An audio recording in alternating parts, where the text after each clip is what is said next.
what's up guys, it's Anthony from LIKBF, and today I wanted to do a quick gear review video. Moving forward, I want to add some gear reviews and some instructional videos to the channel. Since this is a fairly new YouTube channel, I wanted to start putting some more content into it. And I figured since we just wrapped up our August tournament last Sunday, it was on Forge Pond, Upper Mills, and Swan Pond. It was a multi-location tournament. I had a small limit around 10 a.m. I made a move from Upper Mills over to Forge, and I started punching mats. And once I started punching mats, I called out my entire limit within about an hour and a half, and I was up in the money. So today the gear review is going to be on my punching setup. Okay guys, so first off, let me start off by saying, if you guys plan on skimping out on any type of gear that you guys use, let it not be your punching, because you got to have the right gear for the setup, bottom line. I mean, you're pulling these bass out of 10, 15 pounds of grass, and if you don't have the right gear to do the job, you're going to wind up with a lot of lost fish. So that being said, I want to go over my rod, my reel, my line, my weight, my hooks, and what type of baits I like to throw for punching. To be honest with you, I've narrowed the baits down to one. I feel that this bait can cover all the areas that you need for punching. Basically, when it comes to punching, you want two types of baits. You want a subtle bait that doesn't have a lot of action, or you want a bait that has a lot of action on it. I found that the Rage Menace by Strike King covers all those areas. It's a nice slim line bait. It slips down through the grass nice and easy, and the tail comes pinched together, and it has a very subtle action on it. If you feel like you want more action as far as like a Rage Chunk or a Rage Craw, all you got to do is separate this tail, and then it has plenty of action on it. And it's still a very compact bait that slips down through the grass nice and easy. Basically, this is the number one bait I use 90% of the time for punching grass. So when it comes to my hooks, I use the VMC Ike approved heavy duty flipping hooks. These are the hooks I've used from the beginning. I've never really used any others. I've never had to. I've never had an issue with these. I've never had the points roll, had them bend on me. I've never had any failures with them. So I've stuck with these from the beginning.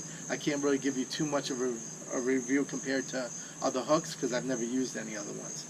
When it comes to weights, I use two types of weights. I was using the River to Sea trash bombs. They're very good weights. They're very compact. They go right down through the grass. And then I found a weight that's just as good, but it's a little cheaper and more affordable. These are the Tungsten weights. This is an 1.5 ounce weight. It's very slim. It's got a nice finish on it, and these punch down right through the grass. And they're about $3 or $4 cheaper than the River to Sea. So I switched over to those. When I'm going with a heavier weight, I'll use double bobber stoppers to peg the weight.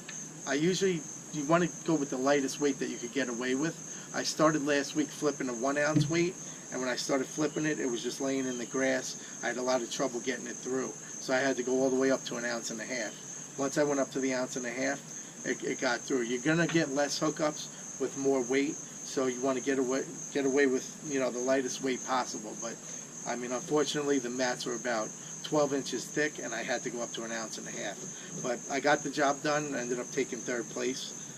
So yeah, I used the double bobber stoppers, and my line, this is a Sunline FX2. It's 65-pound braid. I use Sunline for all my applications. I firmly believe it's the best line on the market. I use fluorocarbon Sunline Sniper for 90% of my fishing, and when I have to go to braid, I'll use this FX2. You want to go straight braid when it comes to punching. You don't want a leader. Again, you want less room for error. And going through these heavy mats, you just got to go straight braid. It's more of a reaction bite anyway, so once you get the bait to go down through the mat, the fish are going to hit it regardless. So fluorocarbon leader is not really necessary. Now going down to the rod, I have a Fitzgerald Hydrilla grass flipping rod. This is a 7-foot 6-inch rod. It's weighted for 1/2 ounce to 2 ounces, and this rod is just a beast. I mean, the tip on the rod is nice and soft, so you can feel the bite pretty easily. But after that, this rod's all backbone. I mean, this thing's a broomstick, but it's light enough, it's comfortable enough where you can fish with it all day. It's got a nice long handle on it, so fishing from a kayak, I tuck this under my arm here, and I'm comfortable, working it all day long. When it comes to the reel, I use 13 fishing reels for 90% of my fishing. For my punching setup, I use a Concept A. This is a 8:1-to-1. It's a fast gear ratio, so when you could flip in and out of the mats, make lots of flips really quick. It pulls that line up, and when you get that reaction bite, you could reel up that slack and set the hook real quick. These reels also have 22 pounds of drag on them, so once you lock that drag down and you set the hook with that braided line, I mean, the fish aren't going anywhere. They're coming out through the mat one way or another. And another thing that plays a key factor in that is these handles. They got nice long handles, so with each turn of the reel you get a lot of torque, and this is just a perfect combination for ripping these fish out of the grass. These rods are fairly expensive. They're like over the $200 price range, but like I said, this is an area you cannot skimp out on your gear. I mean, I've had this rod for 3 years now, and over the past 3 years punching mats, it's cashed me 4 checks, in tournaments, and caught me a lot of fish fun fishing. So yeah, basically that's my punching setup right there. Like I said, going forward, guys, I want to do some more gear review videos, and I wanted to start off here with my punching setup because it played such a key factor last week. There's one quick tip I want to throw in here for you guys to add into this gear review, is when you're punching from a kayak, you don't want to make too long of a flip. I don't flip any further than the front of my kayak. The thing is with that is when you're in a kayak, you're sitting a lot lower to the water.